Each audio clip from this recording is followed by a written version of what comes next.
Hi, I'm Riley Carter, 24, and I thought I'd inherited my Grandpa Joe's 800-acre Oregon farm, my slice of earth, my roots, my everything, until my family forged his will, sold it for $15 million, and turned my dreams into my brother's playground.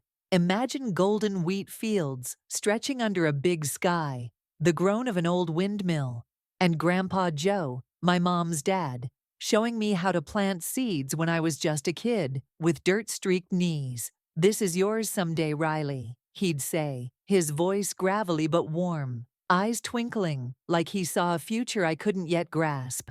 I believed him. I poured my heart into that land, every summer, every harvest, thinking it was my legacy, until they ripped it away and spent it all on a car, a mansion, and a wedding for someone who never even cared. I was in my third year at Oregon State, chasing an agribusiness degree, when Mom's text buzzed my phone like a warning shot. "Come home. Now no, hey, no, we miss you."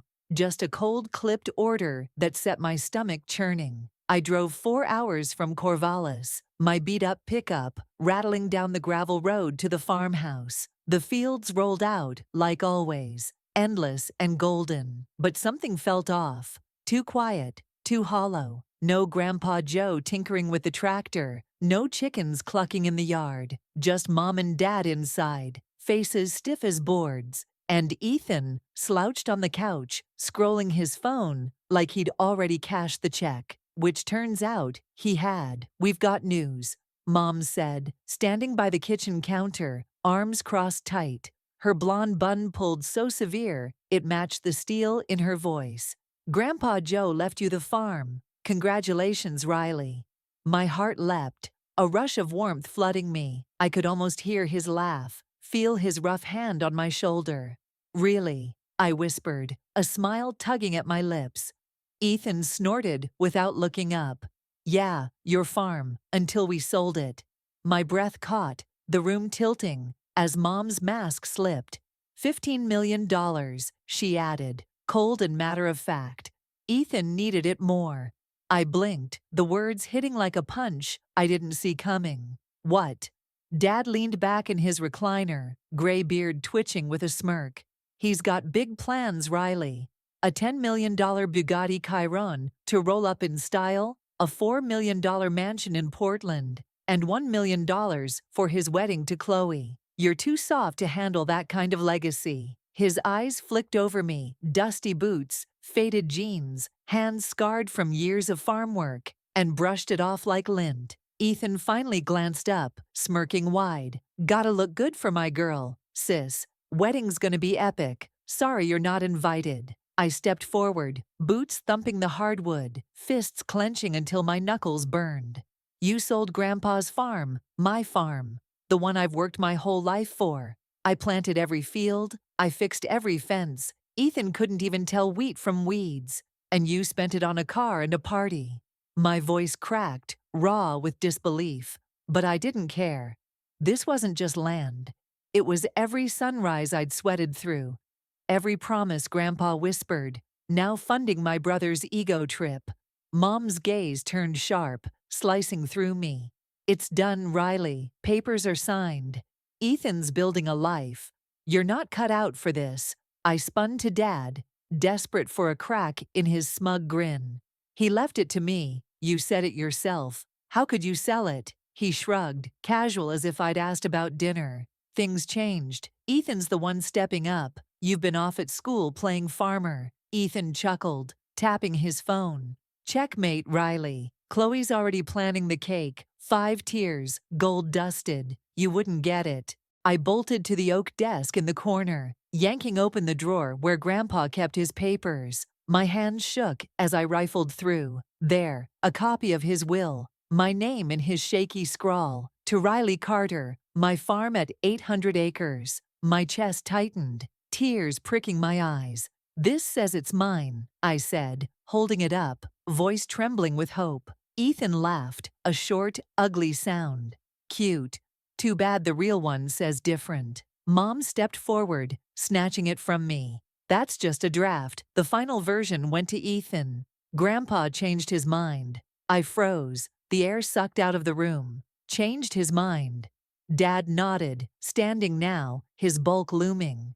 He saw Ethan's potential. Thought you'd moved on. We handled the sale. My knees wobbled, but I grabbed the desk to steady myself. Where's the real will? I want to see it. Mom's face twitched, a flicker of something, before she shut it down. Lost it in the shuffle. Doesn't matter now, the money's spent. The room spun, their words crashing over me like a storm. $15 million, Grandpa's farm, my farm, sold off, with $10 million on a Bugatti so Ethan could cruise with Chloe. $4 million on a mansion for their Instagram flex, and $1 million for a wedding I'd never see. And the will, my one lifeline, forged, twisted, gone. I didn't scream, didn't sob, not there. My nails dug into my palms, the sting grounding me as I snatched my keys, the jangle cutting through the silence like a blade. You're liars, I whispered, voice low and shaking.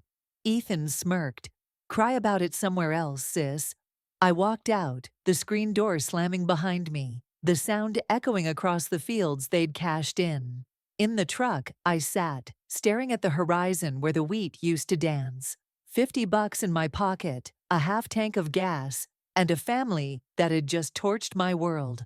Grandpa's voice echoed in my head. They'll try to bury you, Riley. Dig yourself out. My jaw clenched, the hurt simmering into something stronger. A quiet fire I'd stoke until it lit up the truth. They thought they'd won. They thought I'd break.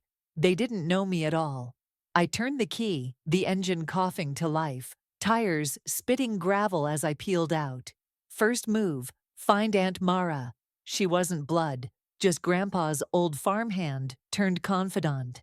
But she'd loved him like I did. And if anyone knew the real story behind that will, it was her. They could fake the papers, but they couldn't fake the bond we'd built on that land. I'd get answers, and I'd get justice. Not just for me, but for every seed Grandpa planted, every hope he'd sown. This wasn't over. Your turn. Ever had someone rewrite your story to steal what's yours? Drop it in the comments. How'd you fight back, or are you still rising? Subscribe if you're with me on this. They've got the money, but I've got the fight. Next chapter's coming strong. The sting of betrayal still burned as I gripped the steering wheel. The Oregon dusk swallowing the farmhouse behind me. Grandpa Joe's voice echoed in my mind, steady as the soil we'd worked. Families who fights for you, Riley, not against you. He'd been my guide, showing me how to trace the land's secrets with every furrow. Now, with his farm sold for $15 million, my family's forgery funding Ethan's ego, I clung to that memory, determined to find Aunt Mara, my last tether to the truth. But every step deeper into their web tightened the knot in my chest, sparking a fire I didn't know I could carry. I punched Mara's number into my phone, pulling off the gravel road, the truck's engine rumbling like my pulse. The call flatlined, voicemail, her line cut, dead. A jolt of dread shot through me. She'd never let that phone lapse. It was her lifeline to Grandpa, to me, always buzzing with a quick, "You okay, kid?"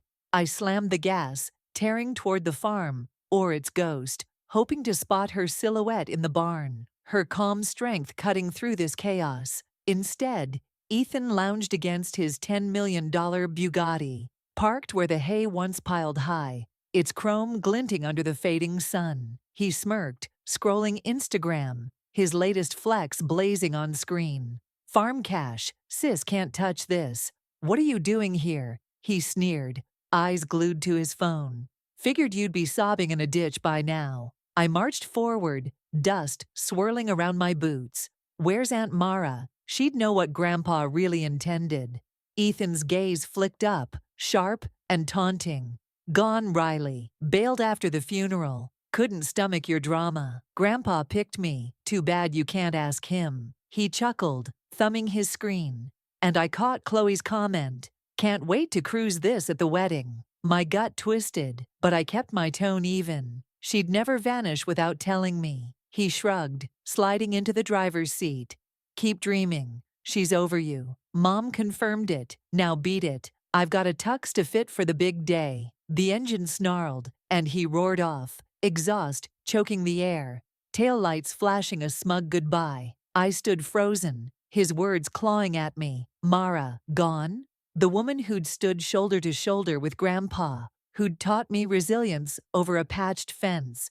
She'd never ditch me. Unless they'd driven her away. I pivoted to Grandpa's shed, his old office tucked behind the house, a sanctuary of answers. The door groaned open, dust dancing in the faint light. His desk was chaos, papers strewn, a coffee mug cold and half full, like he'd just walked out. My fingers grazed a pile of envelopes, and one snagged my breath. Tomorrow, urgent. Grandpa's scrawl, unsteady but bold. My heart hammered. This could be the real will, the proof they'd smothered. But headlights sliced the dusk, Mom's SUV crunching gravel as she stepped out, irritation etched in her stride. "What are you poking around for, Riley?" she snapped, closing the gap fast. "This isn't your place anymore." I thrust the envelope forward, defiance surging. Grandpa wrote to Mara, "Why'd you bury it?" Her eyes tightened, but she didn't waver. "She's gone. After the funeral, she said you didn't show. Cut you off. Ethan's the one who stayed." The accusation stung, but I saw the twitch in her jaw. Doubt, not truth. "That's garbage," I fired back. "I tried to be there. You jacked the time." She folded her arms, voice chilling. "You're chasing ghosts. The farm's history. $10 million for Ethan's car, $4 million for his mansion, and the wedding's locked in. Drop it." I edged closer, the envelope quivering in my fist. "Where's Mara? Tell me, or I'll hunt her down myself." Mom's lips pressed thin, but she turned away. "She's not your concern. Go back to school. Ethan's the priority now." She sped off, leaving me with the shed's stillness and a sinking fear. I slumped into Grandpa's chair, the envelope a lifeline in my hands. They weren't just greedy. They'd crafted a fortress of deceit, piling Ethan's luxuries on Grandpa's bones. The Bugatti, the Portland estate, the extravagant wedding. It was all stolen. A mockery of everything I'd poured into that land. I didn't open the letter. Not yet. My hands trembled too much, my thoughts racing to Mara. She'd been Grandpa's confidant, his echo when his strength waned. If they'd silenced her, she held the key to shatter this. I slipped the letter into my jacket, its presence steadying me. No tears escaped. I refused to let them win that much. A quiet resolve ignited, fed by Grandpa's faith, Mara's lessons. Every moment they'd underestimated me. They thought their forgery, their flaunting wealth, had crushed me. But I'd unearth Mara, expose their sham, and turn their spotlight into a reckoning. Not with hate, but with a strength that could rebuild what they'd torn down. I climbed into my truck, the engine kicking alive as I pulled away. Ethan could flash his car, strut in his mansion, plan his wedding. For now, I'd find Mara, and we'd carve a path back to what mattered, proving that real worth isn't bought, it's grown. They'd regret this. Your turn. Ever had someone paint you out of your own story? Share it below. How'd you push forward? Subscribe if you're in my corner. They've got the shine, but I've got the roots. Next chapter's coming fierce. The letter from Grandpa Joe to Mara weighed heavy in my pocket as I drove away from the shed. Mom's taillights a fading lie in the Oregon night. They'd forged his will, sold his 800-acre farm for $15 million, and turned it into Ethan's empire. A $10 million Bugatti, a $4 million Portland mansion, a $1 million wedding for Chloe. I'd clung to Grandpa's words, "You're my legacy, Riley." But their betrayal had already cost me more than land. Now, it was about clawing through the wreckage to prove it. Days earlier, Mom's call had set the trap. Funeral's Friday, 2 p.m. Don't miss it. I'd barreled across the state, heart raw, only to find an empty church, a janitor sweeping dust. "It was 10 a.m., he'd said. "They told me you didn't bother." Ethan's TikTok gloated. "Sis skipped Grandpa's farewell. More cake for the wedding." I'd faced Mom, voice trembling. "You gave me the wrong time." She'd sneered back, You failed him. Deal with it. My text proved 2 p.m., but she'd scoffed. You're seeing things. It wasn't just a mix-up. It was a blade to keep me out, to bury me deeper. That lie broke something, and the fallout hit fast. I missed exams chasing this nightmare, lost my scholarship, and landed slinging coffee in a dingy diner off I-5. Grease coated my fingers, my back screamed from 10-hour shifts, but Ethan's posts mocked louder. The Bugatti parked at his mansion, captioned, 15th Mimiotzer vibes, sis can't even scrape by. Diners buzzed about his wedding, fireworks, a band, a cake taller than me. I slept in my truck, $50 stretched thin. The letter to Mara, my only anchor. I wasn't crumbling, I was simmering, waiting for the right spark. Late one shift, I rummaged through Grandpa's toolbox I'd grabbed from the shed, desperate for anything. An old dash cam tumbled out, its screen cracked, but alive. I plugged it into my laptop, breath hitching as it whirred on. Ethan's voice, cut through static, smug and clear. Forged the will. Grandpa's farm's my bank now. Riley's out. Chloe's in. Wedding's gonna be lit. My blood ran cold, then hot. This wasn't just a hunch anymore. It was proof, raw and undeniable. Caught on tape. I replayed it, his laugh searing my ears, the diner's hum fading behind me. They'd framed me as the no-show, the quitter, while Ethan strutted on my loss. The car, the house, the wedding. It was all a glittering theft, and this dash cam could torch it. I didn't shout, didn't flinch. My hands steadied, resolve hardening like steel. Mara was out there, and with this, we could flip their game. Expose the fraud, not for revenge, but to reclaim what Grandpa meant for me to have. I packed up, the dash cam tucked beside the letter. Ethan could flash his toys, Mom could twist her tails. For now, I'd find Mara, hit back with truth, and build something they couldn't touch. This fight was mine, and I was just getting started. Your turn. Ever had your name dragged while you fought to stand? Drop it below. How'd you push on? Subscribe if you're riding with me. They've got the flash, but I've got the fire. Next one's coming sharp. The dash cam's static confession. Ethan's smug, forged the will. Grandpa's farm's my bank now. Looped in my ears as I gripped the wheel. The Oregon highway blurring past. That $15 million betrayal. $10 million for his Bugatti. $4 million for a Portland mansion. $1 million for Chloe's dream wedding. Had stripped me bare, left me slinging coffee and sleeping in my truck. But now, with Grandpa Joe's letter to Mara in my pocket and Ethan's own voice as my weapon, I was done hiding. I'd find Mara, rip their lies apart, and take back what was mine. Not for spite, but for the man who'd seen me when no one else did.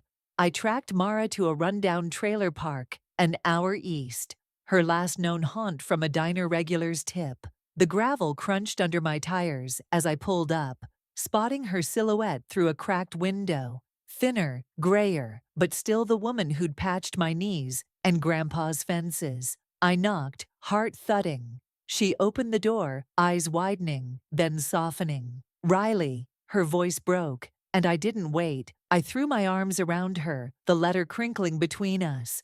They said you left me, I choked out. They lied. Mara pulled me inside, her trailer sparse but warm, a kettle whistling on the stove. They ran me off, she said, hands trembling as she poured tea. After Joe died, Ellen, your mom, threatened me.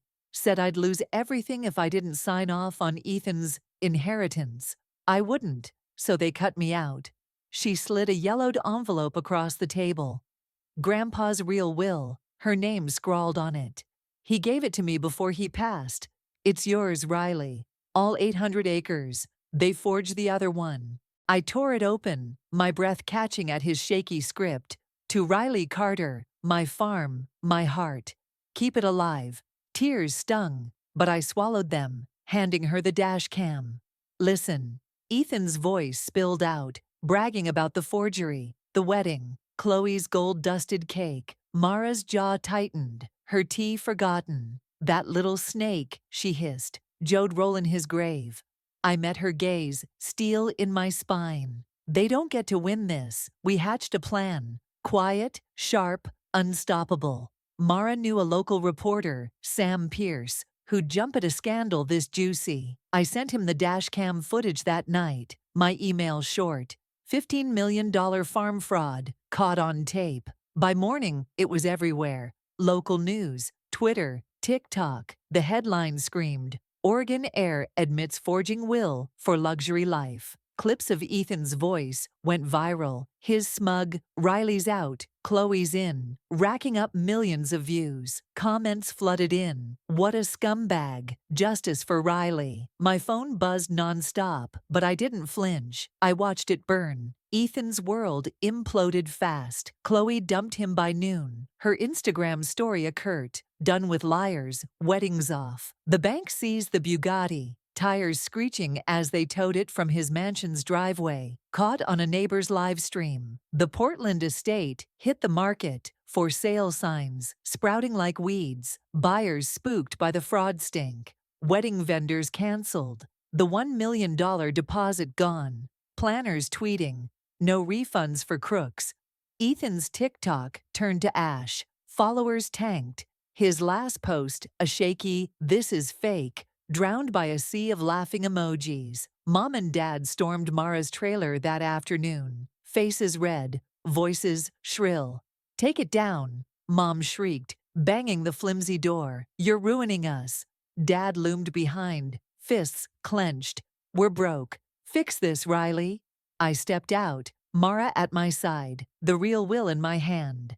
"You fixed it when you forged Grandpa's wishes," I said, voice steady. "Dashcam doesn't lie, Ethan does." Mom's eyes darted, desperation cracking her ice. "We did it for family. Ethan deserved a shot." I held up the will, Grandpa's words glaring back. "This is family. You picked the wrong one." Ethan showed up next, disheveled, no Bugatti swagger left. "You happy now?" he spat, voice hoarse. "Chloe's gone. I've got nothing." I didn't blink. "You had 15 million of mine. Cry to someone else." He lunged, but Mara blocked him, fierce as ever. "Back off, boy. Your mess, your fall." He stumbled away, cursing, a shadow of the king he'd played. I didn't gloat. His ruin wasn't my prize. The truth was, Sam's article dropped that night. Full exposé, forged will, dashcam proof, Ethan's collapse. Lawyers pounced. Mine filed with Grandpa's real will, Mara, as witness. The court moved fast. By week's end,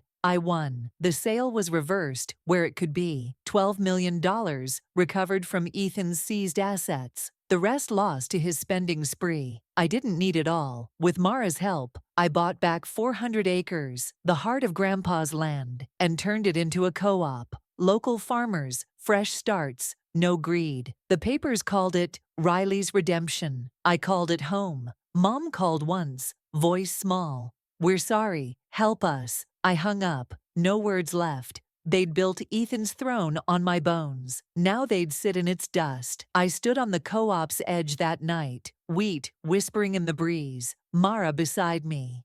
"Joe'd be proud," she said, squeezing my shoulder. I nodded, a quiet strength settling in. They'd tried to bury me, but I'd grown through the cracks, not for their tears, but for something real. Your turn. Ever seen a lie crumble under its own weight? Drop it below. How'd it feel? Subscribe if you're here for it. They lost the game, but I won the soul. Next chapter's the finale. The dust had settled, but the echoes of Ethan's downfall still rippled through Oregon's quiet corners. The dash cam's viral sting, his smug, forged the will, Grandpa's farm's my bank, had torched his $15 million empire. The $10 million Bugatti repossessed, the $4 million Portland mansion foreclosed, the $1 million wedding to Chloe, a canceled dream. With Aunt Mara by my side, Grandpa Joe's real will in hand, I'd clawed back 400 acres of his 800-acre legacy, turning it into a co-op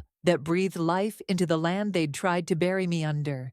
This wasn't just victory, it was redemption, a testament to the man who'd seen my worth when my own blood hadn't. But the final chapter wasn't about them crumbling. It was about what I'd build from the ashes. The co-op took root fast, a patchwork of weathered farmers and eager dreamers pooling their grit on those 400 acres. I'd sunk every dime of the $12 million I'd won back into it. Tractors humming, seeds sinking into soil, a barn rising where Ethan's ego once parked. By spring, wheat swayed gold again, and the first harvest hauled in $2 million, split fair among the crew. We didn't stop there. Greenhouses sprouted for year-round crops, a market stall buzzed with locals, and a program kicked off for kids without families, teaching them to plant, to grow, to belong. The Portland Gazette dubbed it Riley's Revolution, but I saw Grandpa Joe in every furrow, his voice whispering, "Keep it alive." Ethan's collapse played out like a slow-motion wreck. Word trickled in. He'd landed a gig washing cars